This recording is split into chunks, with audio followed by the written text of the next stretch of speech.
Boys. Hey. How are we? Big weekend. Big fella, fire up. Come on. Yeah, I'll get there. It's been a huge one. Been a big couple of nights. What a week, guys. Okay.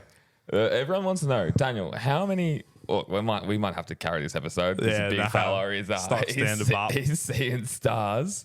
But I want to know, everyone's come up to us. Have you hit the 60? Did you hit the 60? I was like 58. Wait, So I think he might have surpassed it. I reckon you hit 60, to be honest, because you got some late beers at like 2:30 in the morning. Oh, yeah. But it was only beers. Was that what we come to? It was only 6 because you had vodka and wine and shit on top of that as well. Yeah, that didn't count. That was always going to be only the beers. That's pretty impressive. So you would have mate. been up to about 80 drinks, I reckon, then, with all the wine. Yeah, definitely about probably 80, 85, I'm going to say. Yeah. That was a fair shout. That's not a bad effort, Tom.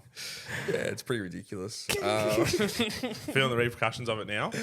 Yeah. It's a combination of a lot of things. I think I got heat stroke as well. We get back to the track.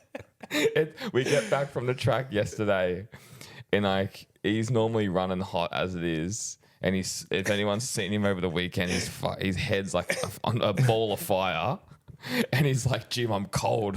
I'm so cold. I think I've got heat stroke because it's like, oh, it's fucking hot. Yeah, it was. It was. I think what happened was on the Saturday night was a lot bigger than what we thought. Well, I was gonna go. Yeah, you were noxious. We found a loophole at the track where somehow our Paddock media passes got us to the corporate suites. Yeah, I think that might have been an accident. Yeah, I don't think we were meant to be there. So when you start day drinking and then with the Foo Sport boys as well, they're all up and about. Yeah, they have a crack, don't they? We've met some cool people over the week, but so then the beers at the track was just the combination, and then you don't drink any less when you come home. So yeah, God, I'm gonna struggle tonight, boys. Well, why don't we start off? Let's talk about the week and what we did and what was the highlight, boys? Oh, for me, definitely the highlight was the track walk. I don't think that was anything. Yeah. Besides last night, which maybe we'll touch on a little bit. There's not too much we can say, I guess. But the highlight for me was definitely the track walk. Just walking with all the like MotoGP boys, Bagnaia and Bezzecchi in front of us, we're pretending like we knew what was going on. I think that was very cool. That was pretty dope. It was pretty surreal experience. It's been a very much pinch me weekend, I think, all around. Yeah. What about yourself, Daniel? We've done some pretty cool stuff, but you know what? To be honest, just sitting in Siberia and watching the racing, the weather was immaculate. Shout out Superbike R1M, watched the MotoGP race with him. Nice. And Lockie and Curtis. So, no, it was good. I think for me that was a highlight. Just being able to sit there in mint weather and not have to stress about Phillip Island turning for the worst. But there's definitely a whole lot of honourable mentions being on the pit wall with Aprilia when Mav went top spot and got a bit of airtime. So that was pretty cool. That was very cool. T-Shavs? Oh, I think definitely the pub last night. We're not going to go into it too much because you don't kiss and tell, you know what I'm saying? But, Senna finishing third in the Moto2 race for me. He was on form last night. We were there with his parents and everyone was so proud and happy. And, that was an incredible scenario for we did the pod with him earlier in the week and comes in clutch and gets his first podium at his home race. That was awesome. Yeah. We'll dive into it a bit more. How excited was he afterwards when we seen him in the back of the paddock though? I know. He was just wrapped. It was so good. It was so good to see. And like watching all the Aussie boys, it was great. And, it was very cool to see him afterwards. And it's probably a bit of a sense of relief, but, to do it in your hometown, everyone there. Obviously having... all that support, like it really pushes you on because all the guys had so much support there and all the families and stuff. It was so cool. And as you said, Tom, it's not even like their home track. No, he hasn't even raced there since 2019. And it was on like a 125, 150 thing. 150 thing, like an Oceania Cup bike. I think he did a bit of he filled in Superbikes as well here around that time. Okay. But yeah, it's wild. And I'm sure, like, when I was in Siberia, I'm sure it was the same for you guys. Whenever he came past in that third spot, the crowd just went absolutely bananas. Yeah. Yeah, no, it was cool. Yeah, that was definitely, and like he had 30 family and friends there. Like you don't realize how big that would have been for him. So we get to the pub last night, and he's got 2 full tables of his family and friends there. And they're all from like we're talking to that lovely lady, and she's drove down from Sydney. Yeah. She loves the podcast, and she's family friends with Senna. Forgot her name, but she'll be listening.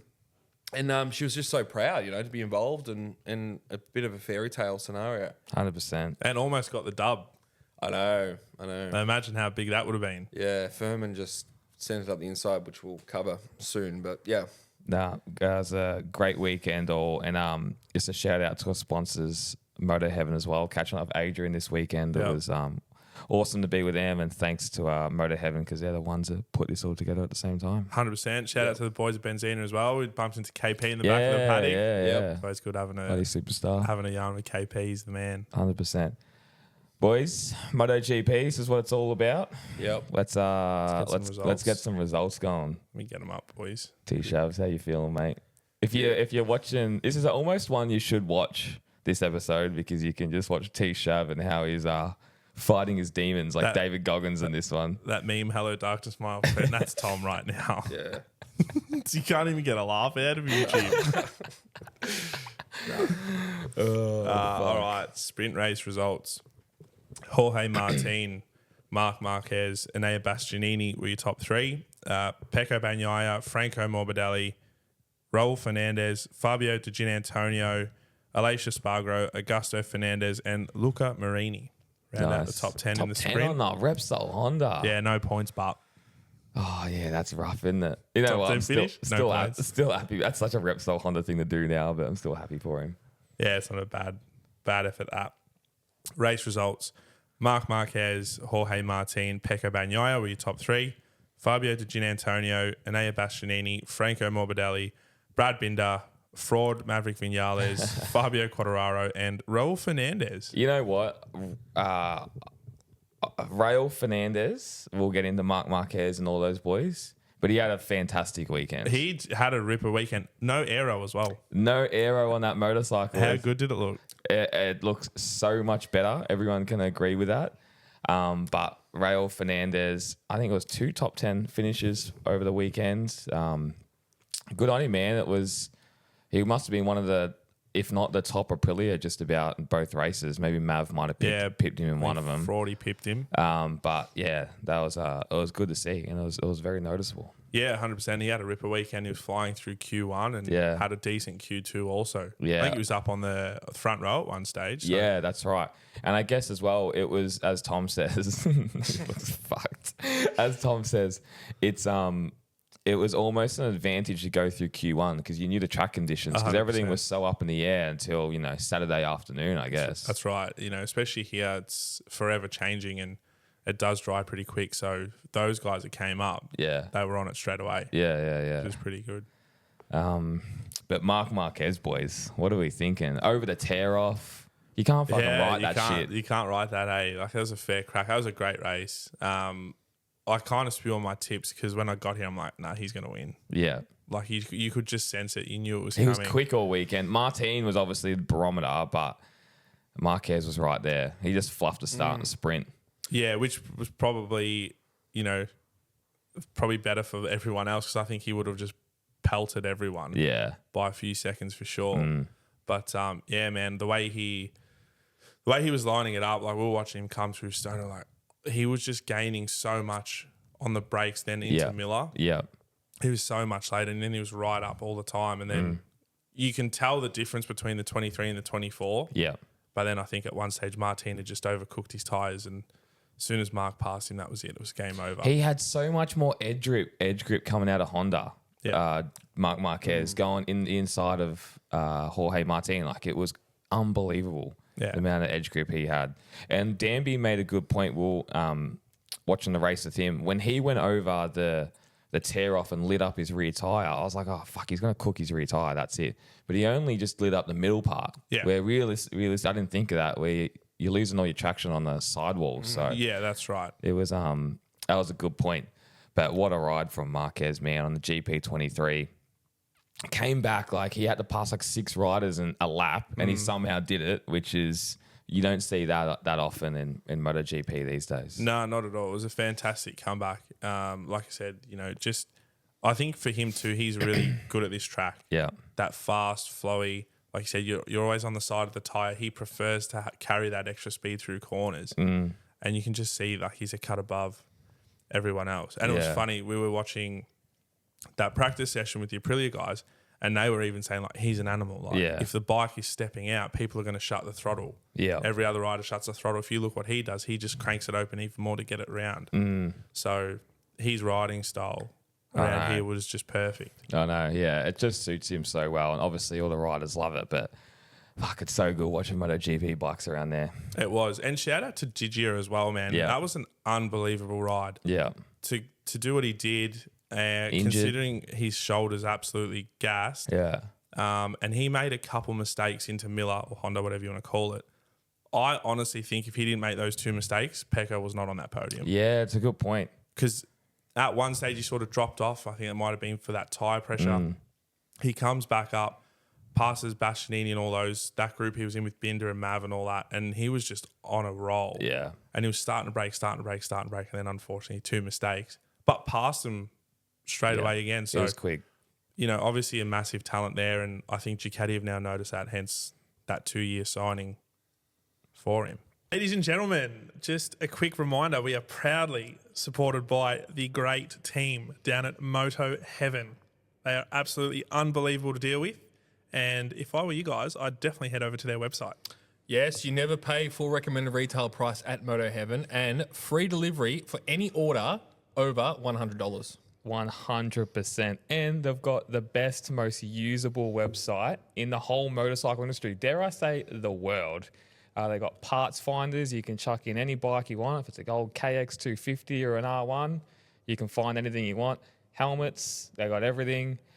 Head to motoheaven.com.au where you will get everything that you need. That's a guarantee. Bagnaia, man, this is it. I put in our what's it called, power rankings. It's check to Jorge Martin. It's Bagnaia's move. Like there's 3 races left. It's around a 20-point lead. Yep. He now has to be almost more the aggressor. He can't just sit back in third every race. Yeah, 100%. I think he's got to show a front wheel first, most definitely. I've still got a funny feeling that Martin's going to crack. I know. And to be honest, credit to him to not crumble under that pressure this weekend. It was Marquez especially right on your ass for 10, 15 laps. Yeah, the guy that's basically stolen your seat. Yeah. And power to him for standing strong, but I don't know, man. I'm still not 100% convinced. But if it gets down to the wire, though, or if next round in Thailand, if Martin wins and puts another 5 points on Bagnaia, it's 25 points going into the last 2 rounds. It just makes that a little bit tighter. It heats up, and he's good at Valencia as well, Jorge Martin. So absolutely, he is. It's going to be it's really heating up and. I don't know. It's interesting, man. I was surprised of Bagnaia, just race pace. He just wasn't there, and I really thought he was saving his tyres. Yeah, so did I. And I was like, oh, nah, Marquez is going to chew his rear tyre. Jorge Martin, I thought he was just going to dump it down in Honda, but they just had the pace, and Pecco just couldn't stick with them. I did not see that part of it. I did not see that part happening, but going into the last 3 races, this is where Ducati has to turn both keys and press the nuclear button on Jorge Martin's bike. 100%. We've got some inside word that there is no way, and this is actually in an upcoming pod, there is no way that Ducati is going to let Jorge Martin win. No, not take that number 1 plate to Aprilia out of all people. Yeah. After dumping him, that's just embarrassing, isn't it? 100%, man. And that's the thing, look, it's going to be interesting when it comes to it, but yeah, I don't know what they're going to do, what their play is going to be. T-Shav, thoughts on that? Go on. No, I have to agree with. They'll know they just can't let it happen because they're going to regret that decision. We all know that they're going to regret the Bastianini decision as well. But who knows?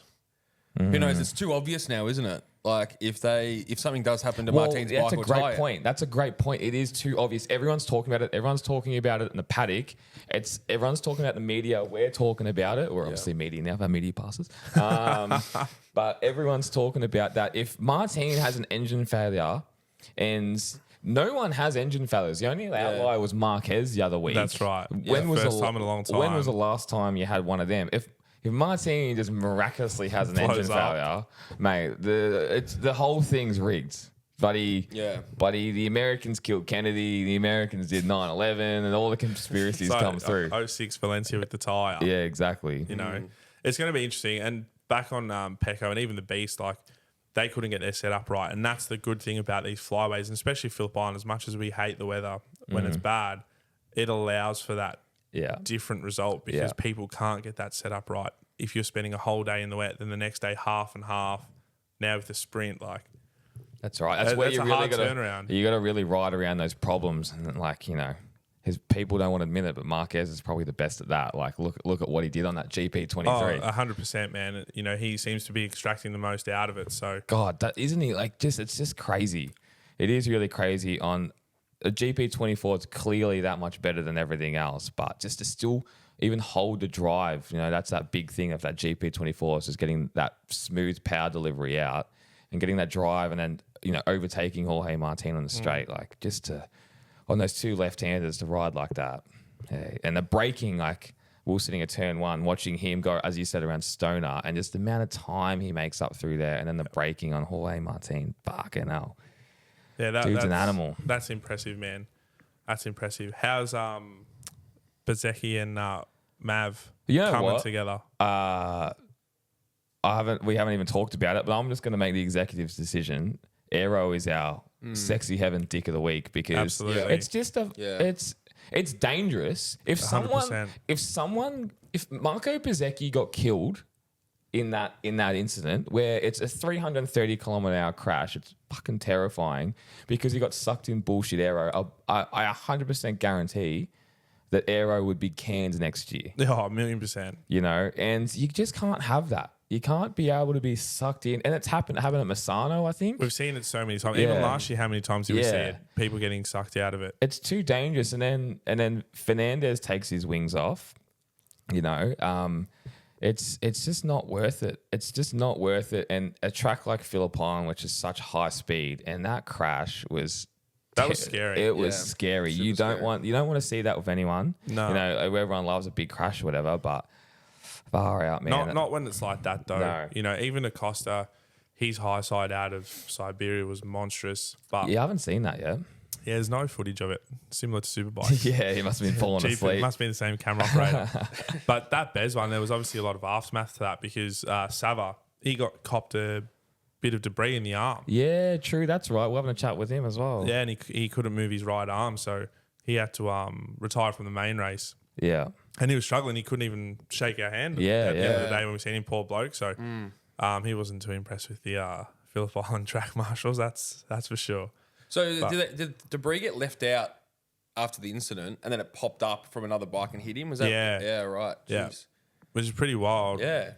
Considering that's a massive runoff into turn one. Yeah. So they were obviously sleeping quite a bit. But and I think, was it you saying that, or one of you boys saying that Digia copped it in the shoulder plate as well? No, it wasn't me. Someone said that Digia copped a bit of debris in the titanium shoulder plate on his suit, and it oh God, left a massive mark or even like a crack in the shoulder plate. So crazy, it's pretty man. wild. But look, glad that they both got up and they're okay. Yeah. Love Mav giving him the bird. Yeah, that was funny. That was hilarious. Typical Maverick Vinales. He got up so quick, and to defend Maverick, which people can be shocked by me, I actually like the guy, but I like making fun of him. He didn't know what happened. He didn't know that's right. In the heat of the moment, he just got sucked. Obviously, Bezecchi got sucked into him, and there was nothing he could do. But in that heat of the moment, you can tell. I can understand why he would be angry, but of course, I'm sure he looked back on it. He's like, oh fuck, that's just monstrous. And it would have been scary for Maverick. You don't know what's come behind, and then bang, you're taken out at 300 plus k's an hour. Jesus. Yeah, you don't expect that at the end of a straight going into a turn like that. That's for sure. Nah. And like you said, we've seen it Alex Marquez, prime example, we almost took out 4 riders at the top of Magello. Yeah. It is really starting to become a massive issue in the sport. Yeah. Like it just needs to really be stripped back to bare bones. Yeah, it does. The bikes look better. You know, the racing will become better. Like it's a win-win, seriously. 100%. And I get that they're prototype bikes and they've got to, be ahead of the curve and all that. But, it's only going to get to a point where it's, like you said, too dangerous. Something bad's going to happen. And then they're going to realise and go, fuck, we should, bring this back. Seeing the bikes up in person, obviously, we like you went into the Aprilia pits, so did we, looking at the bikes and then seeing the Ducatis up close when we're walking up pit lane and all that. Like, you just don't realise how big and wide these things are. Like, they are huge. They look heavy as well. I'm not too sure if they are, but like they're just so wide compared to 10 years ago. Yeah, they are. They're a heap bigger. The Moto2 bikes aren't that big. Nah. No. They don't look that big. They look like a really good sized bike to ride. They almost look like the same size of bike MotoGP kind of came out with, in 2003. Yeah, 100%. That's a good point. Did you see Moto2 lap times were the same as MotoGP 20 years ago? Yeah. So same lap That's time. technology. Yeah. So that's like they were all 131s. Like just Moto2 run quick around geez. Phillip Island. 3 seconds a lap slower. So anyway, we'll get into Moto2 soon. But I just found that fascinating. So Valentino Rossi's pole lap 20 years ago was, his fastest lap of the Grand Prix was the same as the fastest lap of Moto2 this weekend. That's wild, nuts. man. That is nuts. Yeah. But no, it was far out. It was just it was always Phillip Island always just produces good racing. Yeah. Always a wacky result. Always a wacky result. But I was pretty happy. I think there was 90,000 people there. Yep. I think last year was 80,000. Okay. So I thought that wasn't a bad turnout considering Friday was a shit show. Saturday we didn't know what was going on. Sunday wasn't bad. So yeah, I didn't get to walk around the whole track this year, but yeah, it was pretty chockers through one all the way around up to where I was. Yeah. And even into the middle of the hay shed, that was booming. Yeah. I felt turn 1 was probably a little bit less than usual, but then other places around the track looked like it was super packed. So yeah. I probably think the same actually. Yeah, because I remember it used to be like when Casey Stoney years, they were probably eight or nine deep on the fence turn 1. But shout out to Travis All. We were talking to him at the pub last night, CEO, and they threw a lot of resources at this Grand Prix. So monster trucks, the Hot Wheels. There was a lot of things that he implemented. They got a few more celebrities this year as well. Like we saw in the back of that paddock, there was a heap of V8 supercar drivers. That actor, Jack Reacher. Yeah. Jack Reacher was insane. That dude's a fucking big he's a gorilla. Monstrous. I was walking over the bridge and I had to double take. I'm like, holy shit, that's Jack Reacher. Like, what the hell, man? Yeah. And so I think that was it's been a big step up this year. Yeah. Yeah. There's definitely a lot more getting around. And you can see it's starting to become a little bit more glam. Yeah. Like, hopefully not too much, but it's starting to sort of go down that path. Yeah, exactly. Do you boys think Marquez was impressed with my Make Honda Great Again hat? Oh, what a video, man. I reckon he wanted to piss himself laughing and he would have had a chat. But due to contractual obligations, he had to just smile and wave. We had a lot of people come up and pissing themselves. Yeah, they loved it. Yeah. I actually went to take a bathroom break in the back of the paddock, and someone had written it in the wall in the men's bathroom. Really? Yeah, I swear, I got a photo of it. No shit, that's so funny. Right in the first cubicle, it's got Make Honda Great Again. We were trying to find Alberto Puig and make him wear it. Dude. That would have been a funny photo. I wonder if he would have done it. Nah, probably not. Probably not. Come on, we've got our 10-point plan. We're actually here to help. You know what would have been funny if you got a lace to wear it? Oh yeah, seeing true. as he's going there. Going to he's a part of the program. That's it. Got to get the Euros in. Yeah, 100% you do. All right, boys. Moto2. I can get the top 3 out before getting on my app here. Fermin Aldeguer, Aaron Canet, and our pod favourite, Senna Agius. Hey, T-Shav, how you feeling? Give us an update. Terrible. Go on. Home podium. Go on. Iagura 4th, Diego Moreira, Manu Gonzalez, Barry Baltus, Tony Arbolino, Sergio Garcia, and Marcos Ramirez. I think it's your top 10. I think it's a pretty easy one. And that performance of the week is Senna Agius. Yeah. Yep. Concur. It was so crazy as well doing the pod. It's obviously released now. Listening to Senna only 4 or 5 days before the actual race and his mentality and how he thinks, going from a bad weekend, which was Motegi, to now Phillip Island and the turnaround, and how you then don't carry that all over, and then bang, gets P3 and was looking quick from P13. Yeah, he had a great start. That was a fantastic finish from where he started. And he made a mistake going into, I think, Honda, where he really ran wide and dropped like 4 or 5 positions and then made it back up again. Yeah, he was stuck behind Iagura for a lot of the race. Standard. Yeah, for a lot of the race. And yeah, we rewatched it last night. He was 8th for a long time. It wasn't like he got up to 3rd early in the race. Yeah. So, No, he did. Took his time. But I think he would have caught Alonso Lopez. He was on his way. He was cutting that back by quite a significant margin. Half a second a lap. Yep. Standard Alonso Lopez just destroying his tyres, but Typical. Canet, the bridesmaid, as always. It was a hard move by Furman. It was a fair move. The commentator said it perfectly. He just wanted it more. Yeah. He needed it. Yeah. But I think he's still on fraud watch. Mate, he's on. I've already said it. I said it to randoms at the pub last night. Furman is on fraud watch from round 1 next year. He's already on fraud watch. 100%, man. Look, fair play. It was a fantastic ride, and the way him and Canet duked it out was amazing. Yeah, it was good racing. It was great racing, and power to Canet, man. He's been on fire for the last handful of rounds, and I think, actually, I'm stealing this off pod fave Lockie Boyle, and it's not a bad take. Is that if he hadn't have been injured, this championship would have been a lot different. What was his injury? To be honest, I can't even remember. Yeah. To be fair, but the way he's carrying himself at the moment is unbelievable, and I feel for him.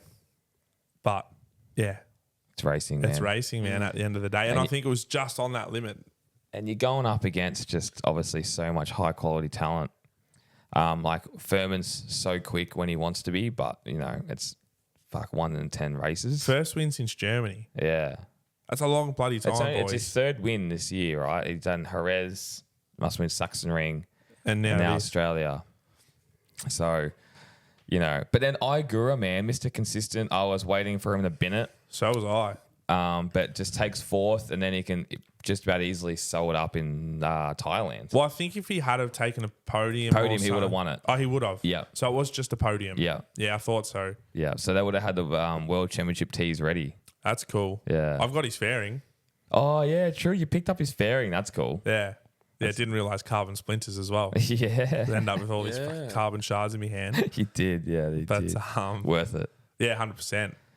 But yeah, man, when they came together though through the bottom of MG, the crowd went bonkers, man. I was like, we were all like looking at each other on the hill going, fuck, Senna Agius is going to be a Moto2 winner right now. Like, yeah. It was so close for them. It was Aldeguer almost lost the front just trying to dive bomb. Could you imagine if that had happened?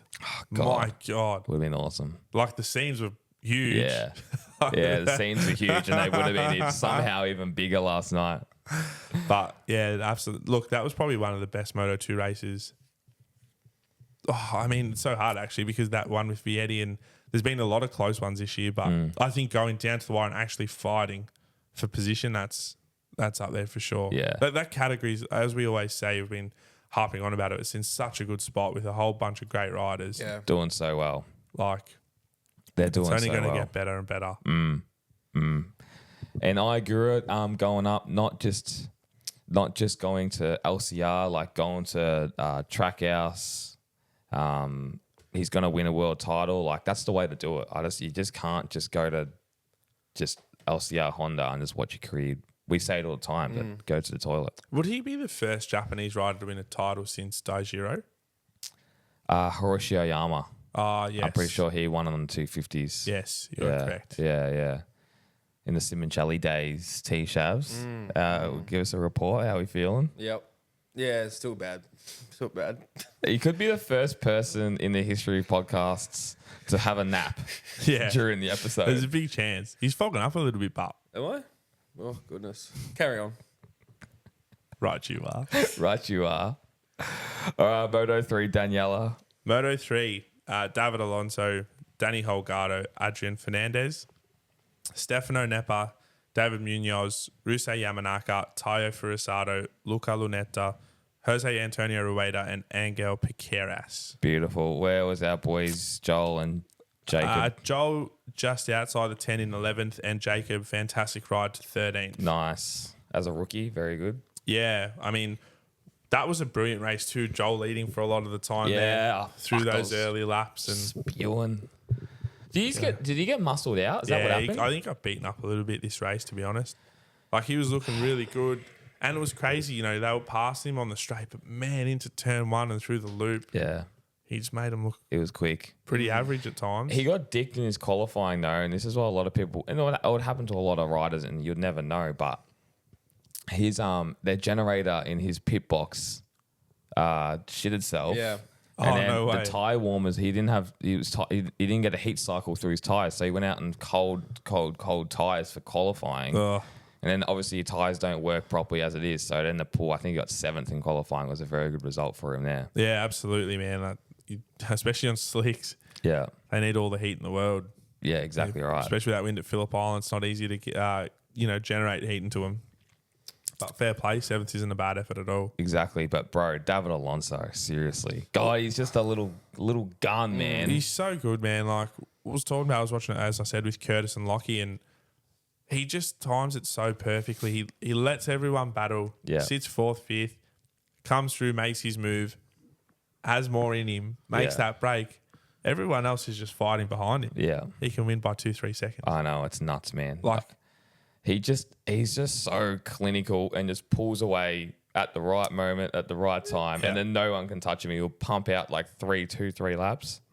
And like, when does that ever happen in Moto 3? On a consistent basis. Yeah, I was going to say, you get that one every few rounds, or probably a bit more, every like 6-7 rounds. But for him to be doing it the way he's doing it, equaling Rossi's record, most wins in the class in the season, and paying tribute with that headband and whatnot.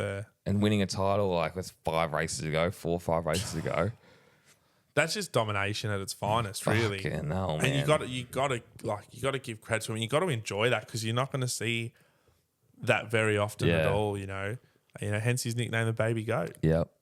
And Tom, he does. do you agree? He does look like a freaking baby, man. Yeah, I know. We He's saw so him sweet. last We night. may or may not have been partying with him. Tommy, Is he 18? Nah. Tommy Crazy. was like smothering him. Big unit. Did that with Stefano Nepa as well. Shoved him off at one stage, but Yeah, it was Nepa came up. It was so funny because Nepa came in and he's like, "Who the fuck's this big guy? Big sweaty guy. And shout out to Ralston. Ralston's like, no, he's with me. And he's like, oh yeah, cool. And then shook my hand. It was the strangest scenario ever, but I would have had a fool myself anyway. Regardless. what a race by him too, man. Yeah. Two long laps, or 2.5, because he ended up in there. Yeah. Another time, and to fight back to 4th, my God, that How was often do you absolutely see that, though? unbelievable. No, you don't. Yeah. How often do you see these guys get these? Like, it happened in at San Marino as well. They get double long laps, and they're like the fastest guys on the day. Like, it's just puts some fight in them, doesn't it? Yeah, it does. And, if you just, sometimes a long lap or two, you're still on the back of the train. And if you're still on the back of the train, you're still in the fight. That's right. You know, especially at a fast flowy circuit. It's not like you can make that break too much. Unless you're David Alonso. Wow, that's different ball. As we said. But it was awesome seeing the boys ride. And, I'm just so happy the conditions held out. And Moto 3, it's always just such great racing. It's always so close. And the weekend the racing has been bloody beautiful. Yeah, it was. Good. It was looking so shit on Friday. Yeah. Like, we were sitting in the media center just watching the rain not stop. And I'm thinking, they're not going to be able to park the cars. All the campers are going to be washed away. And then, boom, the sun came out, and Saturday and Sunday were ripper days. Yeah. Really, really good days. And it probably threw the racing up, and it was a bit of a different result to a certain extent in the smaller classes. But those top three, Bags, Marquez, and Martin they're just head and shoulders above everyone else at the moment. Yeah, 100%. They absolutely are. I expected a bit more out of Bastianini in the main race. Yeah, so did I. And like I said earlier, the same thing. That setup. Yeah. I'm sure it's super difficult to get around. When you're trying to extract the most out of the bike in so little time already as it is. you can't really afford to gamble too much in a race either. Yeah, that's right. You know, especially when a lot is on the line. So, you know, you got to. There's so much to take into consideration. It's a good point. But now, all in all, absolutely fantastic. We're getting some cool special helmets as well. Yeah. You know, Jacob had that awesome tribute to Mick Doohan, which looked amazing. We were fortunate enough to be there for the release of that as well. Mm-hmm. Senna with his Stoner sort of replica. That was cool. That was very cool. Jack Miller had a really nice one, and Pedro's mullet. Yeah, true. But he's spewing. He didn't race though. God. Yeah, so hopefully he should be right for the next round. Is it a shoulder or arm? What is it? Yeah, do you know? I think it's a shoulder. To be honest, I haven't looked at any news while I've been here. Nah, well, we've been too flat out, and we'll probably have a bit more of an in-depth analysis next. Well, we'll watch in Thailand anyway, but. With Pedro, I was just thinking as well, they're just going to nurse him to 2025 because they're gonna want him right for the Valencia test. 100%. You know, there's no point risking him. Not in a championship fight. Doesn't matter. Nah, that's right. There's no point at all. So, but it'll be interesting. I mean, even Didier, obviously trying to get himself right for 25. I'm very excited to see who's going to take his spot for the last 2 rounds. What do you think? I actually said when they had announced it straight away, I was at home at the house here and I was like, yeah, I'm like Iannone for sure. I'm like, that's who I want to see on there. That'd be cool. And I'm like, I think that'll be the most logical choice. I go, Buliger would be good to see. It's out of them too, I think. But I don't think Buliger would get the call up. To be honest, I think you'd be more inclined to see Iannone on the bike. Well, he's been there to a degree. Well, he's definitely been there. He's ridden Grand Prix bikes. And even Buliger came out and said, I think yesterday or the day before, he'd rather do it with adequate testing and not just be thrown in the deep end. Yeah. He wants to do it and do it properly, yeah. which is fair enough. I get it. But I'd love to see the Maniac back because I think he'd absolutely ruffle a few feathers. That would be awesome. You know, he's on a great bike. He hasn't lost touch. Mate. And that'll show if he comes, let's just play hypothetical. If he does get that call up and he comes in and you got to be like, wow, maybe he should have been back in the paddock. Imagine that. You know, and he's the kind of guy that would be likely to take out a Pecco or a Martin. He doesn't give a fuck. He don't care. He's the best there is in his mind. Mr. Arrogant. Mr. Perfect. Yeah, Mr. Perfect. But yeah, it's crazy, man. And just on Superbikes, while we're talking, congrats to Top Rack. Yes. BMW's first champion. I know, crazy. His second championship. That's awesome. Real hard fought races with him and Buliger. Buliger notching out the win for race 1. Yeah. And him finishing second. Amazing. Gold suit. Gold suit. You know, all the bits and bobs. The helmet. And Adrian Huertas, Supersport 600 champ. Yeah. Same thing. Amazing battles. And he's going to Moto2 next year. He's going to Moto2, man. Yeah, right. Yeah, he's going to Moto2. Do you know what team it is? Do you remember? I can't remember. No, that's all right. Italtrans, is it? Is it Italtrans? I think it is. It might be. It's a big guess. I think it was, they said something like first champion in a long time or ever that had won a Supersport 300 and Supersport 600. Yeah, okay, right. Which is pretty wild. That's cool. You know what? I hope that works out for him, like getting and having another category to get into the Grand Prix bikes if you're, again, a Supersport 300 championship champion, 600, whatever it is, and then you can get them over. Yeah, absolutely. You know, all the championships went down to the wire.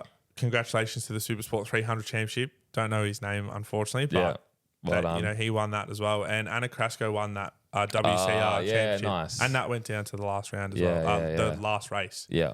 So, yeah, it was all a jam-packed weekend, and obviously Formula One as well, with Ferrari going 1, 2, and Max finishing third. Apparently it was race of the season. Yeah. So we were from everything I've read, we were still, I think, partying while that race was on. So no, that would have been early.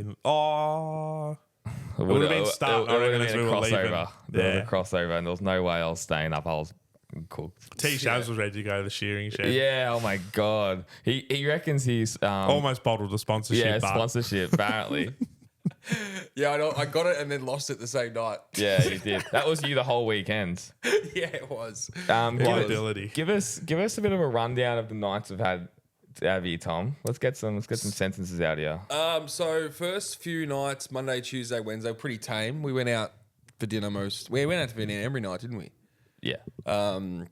Daniel did the La Familia Curtis and had came out a few times as well, which is good. And then, Thursday night, I don't know. I don't even know what happened Thursday night. It was pretty tame. Pretty tame. A couple of beers and then... You still had like 10. Friday night, it was pretty quiet Friday night. The rain all day really killed the mood out of town. But then Saturday, boom, it just was packed in town. We were talking to a few people, the mics, throughout the night. We'll see. We might clip some of that up. We'll see. When I had to look after Tom that night, I've known him a long time. It was the most drunk and obnoxious I've ever seen anyone in my life. There was a bit going on. There was a bit going on. Yeah. I saved you from getting punched in the face, I reckon, 3 times. Yep. At least, yeah. But yeah, you pulled through. Yeah, pulled through. The track, Sunday was just it's a bit of a blur, the track on a Sunday. Not just for me. I just think it's such a quick day. It is a quick day. It is a quick day. From 11 till 2:30, you've got all the races done. Yeah. So it's a great day to come race day, and obviously a lot of people ride down for it. But Saturday seems to be the day now because you get practice sessions, qualifying sessions, and a race. You know. Yeah. It's all the way from 8:30 in the morning till about 5 in the evening. So it was a great day of track action, I suppose. Absolutely. But we just didn't see. I did not see a bike go around the track until the sprint race.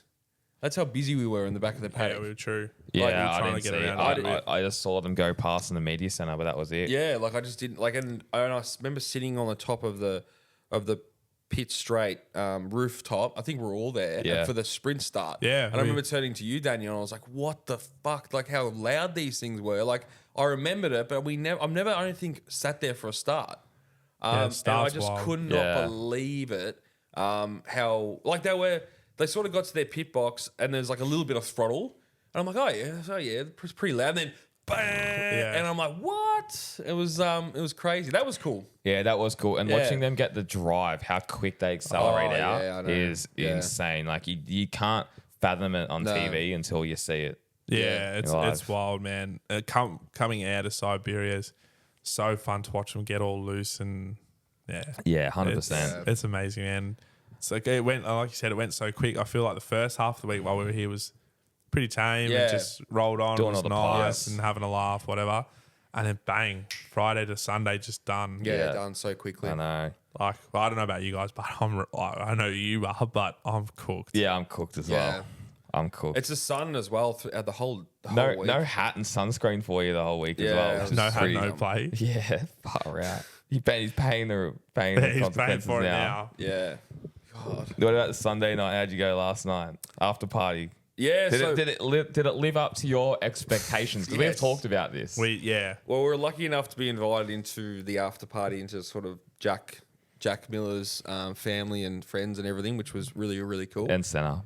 And then Senna and Jacob, Joel Calso, everyone was there. A lot of the internationales as well. Fraud, we were dancing with Fraud Watch for a bit. We may or may not have yelled at him 15 times that he's a fraud. That was telling his fraud, gave us dirties. Bagnaia, we shook his hand, took a photo. Did you get a photo with him? I did. So I pulled out the Republica hoodie because I was running a bit hot. Yeah. And he sort of looked down at the hoodie and I was explaining to him what it was. In Italian? No, I wasn't drunk enough to try that. Okay. I only had a few drinks, so yeah. Like I said, brushing up on the Italian. And I'm like, let me show you what we do. So I pull out my phone, switch to the Republica account, and he grabs my phone and he's like, scrolls down, clicks on the power rankings, and he's like, I see this all the time. No way. Crazy. And I was like, no, you don't. And he's like, no, I do. I see what you guys are doing. And I'm like, far out, man. Like, pinch me. Dude, he would have read Boring Bagnaia a few times then. And then he was like, go on your way. Yeah. You didn't think of the shit we've said of those power rankings. True. I mean, they must all see it then. If fucking Bagnaia's seeing it, then Fraud Vinales is seeing it. Oh, bro. Like, to hear that. And like, even when we had bumped into Jack on the Thursday and he's like, oh yeah, he goes, I know who you guys are. Yeah, I know, it's just crazy. Like, for us, we're still fans. Yeah. 100%. It's just wild. You know, we try and keep it cool, but like, you scream like a little girl on the inside, you know, like. Last night, there was like all this shit happening around us. I'm like, fuck, we just got to play it cool right now. Like, we just got to play it cool. But as soon as we walked away, we're grabbing each other. Oh my God. Yeah. But it was so cool. There was heaps of GP riders and Moto2 and Moto3 riders. Because not a lot of the locals come out on the Sunday night. No, it was all obviously. Euros, the Saturday night was packed. But like it was just all people from the Euros, Paddock, yeah. Dorna, the commentators. Plus, you needed your pass to get in. Yep. Yeah. You needed the pass. So yeah, it was All the Oz GP workers. shout out to Joey. She looked after us all weekend with the media passes, so we really appreciate that. It was the best access we've ever had, the best weekend we've ever had down here. Last night was the most fun night I've ever had. Yeah, pinch. I mean, we came here for Superbikes and we had such a big Sunday night, and we knew it was just going to take it to the next level. Senna getting his podium as well. Oh, that was massive. Just huge. Couldn't have worked out any better, really. No, it really couldn't. And the people we met over the weekend, I mean, like a shout out to everyone who came up to us. Like we were just blown away with the support and all positive. Yeah. Like, you're always going to have some dickheads, but we had no dickheads. Everyone was awesome. It was shout really out to cool. the boys from Canberra last night. They were like your minions. Yeah. I had 3 little followers come. They were getting me drinks, so thanks for that. And Kyle and the boys. Kyle and the boys, boys. partying with them. They're a good bunch of lads. Yeah, they're great cool. bunch of lads. Jack Giles and his Mrs. Toby. It was it was good fun. Yeah, Jared Madsen as well. Jared Yeah. Madsen, Stephen Brayshaw. Yep. JBL, yeah. But yeah, It was really good. It was really nice meeting everyone, taking And, like, the photos of fans, people. It was really, really cool. I seriously thought our OnlyFans were OnlyFans? OnlyFans were We've got one. sort of dudes like us, but we had like middle-aged women, we had older dudes, we had all sorts of Yeah, people, teenage teenage girls. Big shout. That's a bit. Sorry, brah. It's true, but So yeah, it was super. bro, we had super people in Dorna coming up to us saying they're listening to us. Yeah, head of communications, Rachel. Fran, Try again. shout out. So she's head of communications for Dorna, travels the world, and she goes, Motorsport Republica, I listen to your podcast. And I'm like, what? So Oh, and the funny thing is, she goes, I've got a gripe with you boys. And Tom and I Yeah. look at each other like, oh, shit. yeah. And she's like, it's not Dorna that makes these decisions. If The it's rules. The rules. The It's, FIM. it's FIM. So every time we yell at Dorna, it's not actually Dorna. It's yell at the FIM. Just to clear that up. Yeah. But no, she was really nice. Everyone was really cool. It was such a fun weekend. And it was awesome to meet everyone at the same time. Yeah, 100%, man. It was cool getting around the back of the paddock, seeing some merch and make Honda great again, some Rossi tees and all the good stuff. So oh yeah, it was insane. And yeah, a few of our t-shirts rolling around as well, and so it was really good. Yeah. yeah, they put it on. They put on a good show as well, man. Oz GP, credit to them. Yeah. You They've know. really lifted their game. P1 parking passes. Oh yeah, that was so good. What a savior. Yeah, the parking pass. Yeah. Well, we got P2 parking passes. I put the P2 on there. Then we got the P1, so the P1 was on there. So I actually had P3. You plus them together.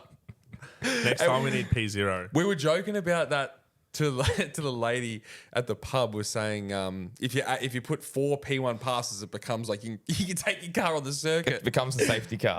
But there actually is a pass, which is this lady had. You put it on your car, you can drive on the circuit. yeah. Well, there you go.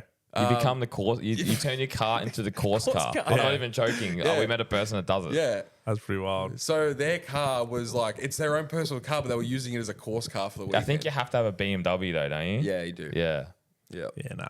Can't afford that. That's not us, bro. It's not the Triton. Nah, not the Triton. not the Triton or the Mazjet. I was That's for sure. we had a podcast with Lorenzo Savadori, and I was really hoping that you had to bring him back to the house in the Triton. Triton. That would have been so Imagine fun. that. That would have been so funny. I mean, I don't think you would have cared, but like with all the dog hair in the back and shit. Nah, there's no dog hair in that, bro. Sorry, bro. Wrong car. That's a Land Cruiser. Is it the leg? 22 shells and stuff inside. That was a good pod too, man. That was such interesting Yeah, insight, it was. eh? That's our first current MotoGP rider. And yeah, bad luck to him. He obviously had a crap race, but he was injured, so as we touched on. Yeah. Yep. Shout out as well to Scott Ogden and Eddie O'Shea. Bro, Yeah. how good were the boys? Yeah, they were so cool, man. Yeah. It was so nice to meet them and just get that insight on some overseas riders, especially the Brits. Yeah. I'm a big fan of the Brits now. I used to bag out the Poms, but no, they're really, really, really two cool young guys, and Yeah. I really hope they do well. Yeah, absolutely, man. That was such a laugh, eh? Yeah, they were funny. That's different. Especially Eddie with his hand. Yeah, with all the stitches. How Far. And crazy, man. Yeah, he had to get declared fit just to ride. Yeah. Imagine going all the way to Australia just to be declared unfit. What a pain in the ass that would be. I know, man. So talk us through that. So there are actually doctors that make that decision. Yeah. So even if you want to ride, they can declare you not fit. Yeah. Yeah, if they think it's dangerous, going to cause more damage and longevity. Yeah. Yep. Interesting. They'll call you out. But he was saying that he was grabbing his clutch lever because they got to clutch down. Yeah. He was going had to lift his whole hand and arm around because his two ring finger and pinky finger couldn't move. Yeah. So to grab the clutch, otherwise it'd just jam on his fingers. He had to really wrench his hand around. God, it's crazy. Absolutely wild, man. You know, and Scott putting it in P5, wasn't it? Yeah, quali. Yep. Unbelievable, We saw him after the race. He was pretty shattered with crashing, but all in all, good weekend with qualifying and stuff. It's part of racing, isn't it? It is, yeah. And the snipers team as well. We're meant to do something with them. Yeah, shout out to River Cold Snipers and the press officer there. They gave us 2 jackets, which was really nice. Absolutely. I think they had a bit of a rough weekend and a bad Saturday. I walked into their pit garage and no one wanted to fucking borrow me, which was very funny, but they passed over the jackets and that was really, really nice to them. So yeah, 100%. that was very cool. Oh, Lukey Luke. Get him on the pod, live on the pod. Boys, won't be an episode without some hot takes. Let's get it going, Jim. Let's get some Oz GP hot Should be takes. a few good ones in here, surely. Yeah, there's some good ones in here. All right, boys. At Willie_Nels. Iannone, Petrucci, or Pirro to sub in for Digi. Win it or bin it versus Wet God versus testing. We've already touched on it. We reckon it's going to be Iannone. Yeah. It better not be Pirro. Seriously. No. I don't think it'll be Pirro. Bro, I reckon it will be, unfortunately. No, I think that might be out of Ducati's hands. It might be more of a... Oh, it is? A VR46 call. Yeah, I think it might be a VR46 call more than anything. Okay. And why wouldn't you want someone like Iannone or Petrucci as well? Like, yeah, you want a draw card. You don't want Kaylee Pirro. Yeah. Yeah. Especially on the VR46 bike, that's right. How good did it look? Sorry, just by the way, going around. Yeah, it actually looks a lot better in person. It does. Than what it does on screen. Especially when it's not smashed to pieces like we saw it after that crash. Bro, I seen it in the back of the pit. That was mangled. Yeah, I know. I don't know how they salvaged was split that. in half. And yeah. I remember seeing the... Yeah. Mavericks. No photo. They were yelling at me, the mechanics. No photo. They got the whole rear of the bike was like twisted. I've never... That's fucked. Yeah. God, they're pushing that bike in thinking, I'm not stopping for the next 12 hours to fix this thing. I know. What a fucking shit show. We'd seen Jax. Was it after practice or the sprint? And the brake disc had snapped. They couldn't wheel the bike. Oh, good. Yeah. That was crazy. And then I seen him after he hit the bird. Sorry, just to go off on a bit of a tangent. Far out, he was making us laugh, at the back of the pits. I can effing see everything. Brake lever.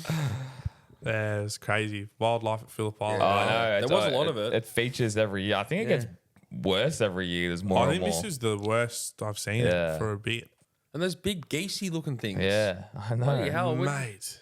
Just so people know, if you're watching from overseas, that's not a usual thing we see. Like, those are the most unusual looking big birds. Yeah, I know. I only see them at the Phillip Island circuit. Yeah. I went out on a pushy ride on the Wednesday or Thursday morning, and it was sound like it was barking, or growling. You know, I've shit myself, and there was one with like little babies. I'm like, I'm fucked here because if this thing chases me, I'm going up a hill. I can't climb.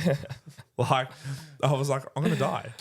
Oh yeah, they're wild, man. It's insane. They bloody come to get you. They're almost the size of a freaking big dog. Yeah, they are. They're massive. Huge. Imagine hitting one of them when you're like going 300 k's an hour. Well, my family friend hit one here at Phillip Island. Oh, that's right. I saw the footage of that. Yeah, coming onto the straight That out of the was last wild. turn. If anyone wants to watch, I think you just type in sort of Phillip Island bird crash or something, and he gets smashed. He ends up breaking his ribs and all this Yeah, stuff. fucking oath you would. Like, 100%. It'd kill. One of the Ford racing guys hit it. Yeah, They hit like a seagull or something as well, and that was like blood all down the side of his leathers and That's bike. wild, man. What a pain in the ass. They got to do something about that. There's got to be a way to deter those animals. Get La Familia in with the shotguns. Well, look, if they need someone, You know what's funny as well? We parked in the center of the track on Sunday. That pond is massive. Yeah, it's huge. Giant. Yeah. Like, I don't realize how big it is. Don't realize how big it is. And there'd be a lot of wildlife and shit that comes out of there onto the track. So there's going to be really no way around it. I think Casey Stoner used to fish in there before Grand Prix weekend. Oh, no way. Yeah, I'm pretty sure. That's mad.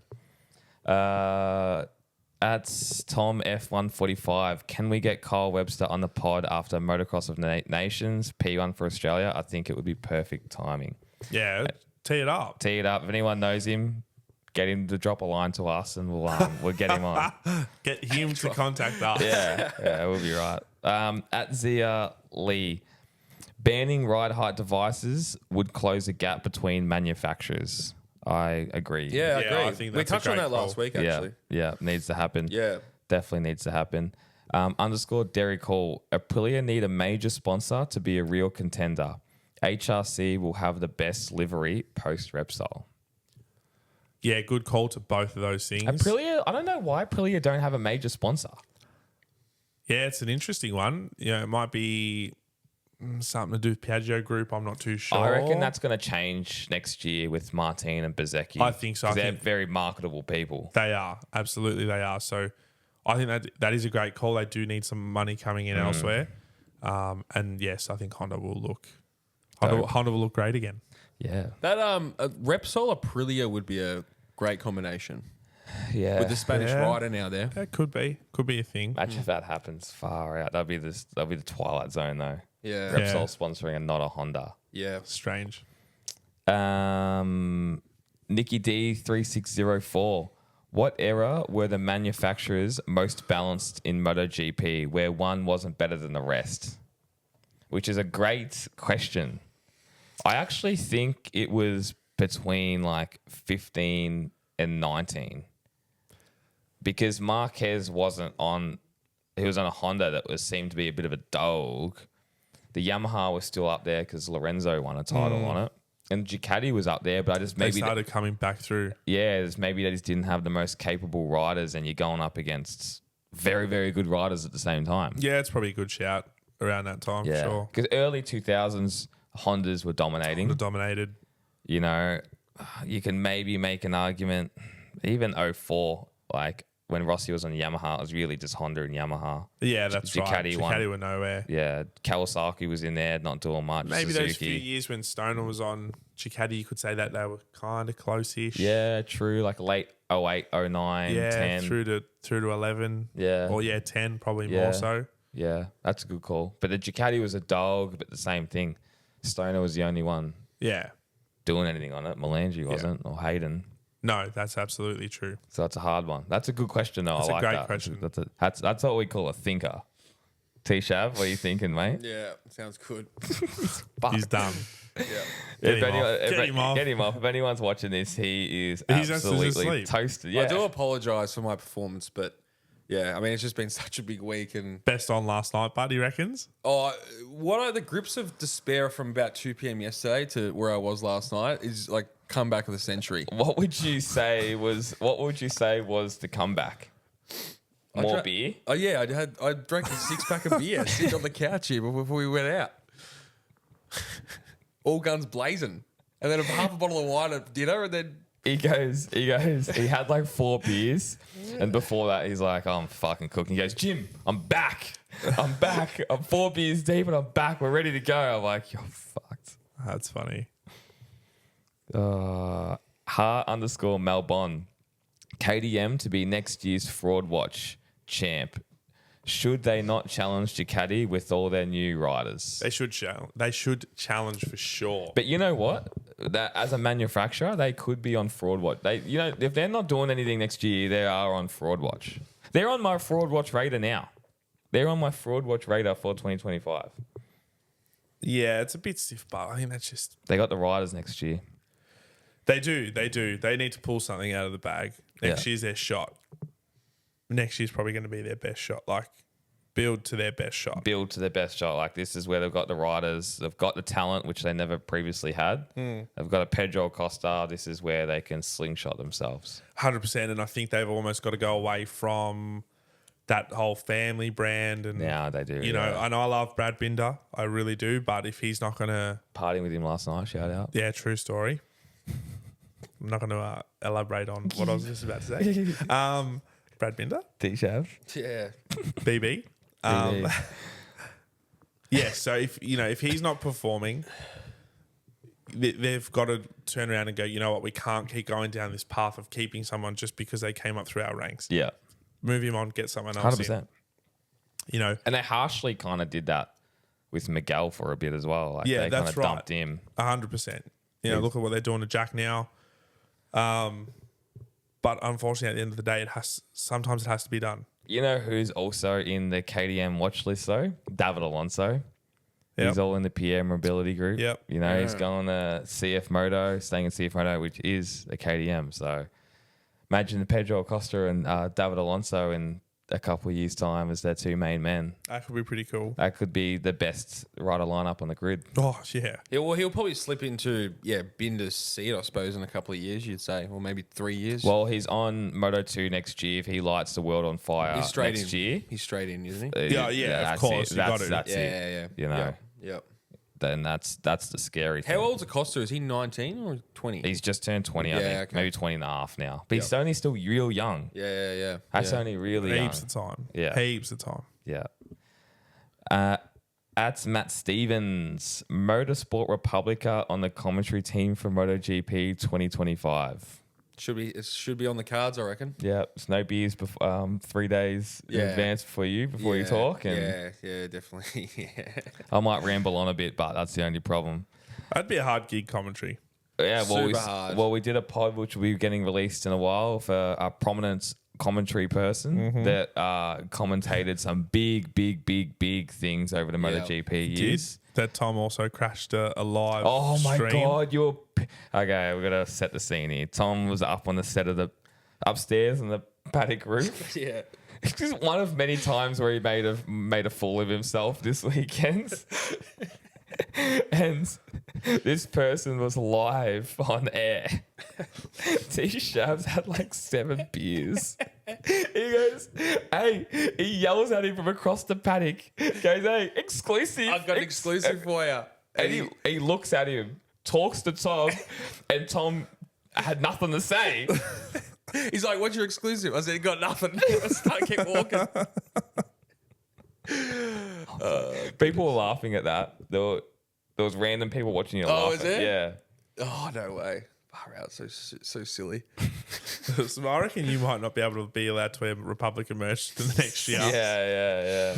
It could not work in our favour. Oh, goodness. You never normally drink at the track either. Because you normally have to pay and you don't like paying. That was Stewie's fault. Yeah. That was Stewie's fault, yeah. But that's something that can never happen again. It put me off for the whole weekend, that. Oh, turn it up. It did.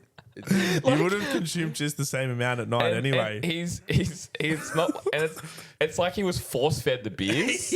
Yeah. I watched him grab 2 at a time and neck 2 in about 45 seconds. Rubber arm. Yeah. Right, you are. Go on. Go on. God, I'll Tom. This is fucked. At autocorrect_Pat, what's the T-Shav drink count up to? Anything under 60 and he's on Fraud Watch. And your performance right now is on Fraud Watch, T-Shav. He's almost performance of the week. It was best on Saturday night. Absolutely. Yeah. We walked back into the paddock after the pub on Sunday morning and everyone goes, oh, T-Shav, best on. Wayne Maxwell. Tom's got his head down like, oh, no. Yeah, I know. Didn't want to barb anyone. I actually felt, walking through the paddock, I felt everybody looking at me. Like, it was just terrible. Like, there weren't, but like, I was like, I just had my head. You were fucking so shaken. obnoxious. There was a questionable moment on the Saturday night. Yeah, it was so obnoxious on the bright red. as well. on Saturday night. There was people separated around you in a circle. You were bright red, yelling, making an absolute fool of yourself. Yeah. You were a problem. Trying to control T-Shav, fucking full-time job. Yeah. I'll have a PA next year. Good luck to that We're person. going to need a lawyer next year, I think. You're going to have to pay Pino more on security as well, I reckon. Oh, Yeah, definitely. It's security. You kept telling Pino that it was security, and then we went up to the radio people, and you go, introduce Curdy as that audio and visual engineer. Yeah, I know. No, I said audio and sound. I said audio and sound engineer. It's the same thing. And then I got labelled as Curtis for the whole fucking interview. Oh no, that was different. These were the chocolate boys last night. Oh yeah, you went up to some random podcast. He wanted to borrow me. He was trying to talk to him about how we started the podcast, and these cunts didn't want to bar Tom. Nah. He was just getting ignored. It was embarrassing. That's funny. Yeah, he didn't want to talk to me at all. All right, that was funny. Shout out to We Got the Chocolates. Yeah, we got the chocolate. You don't know if you don't ask. You know what I'm saying?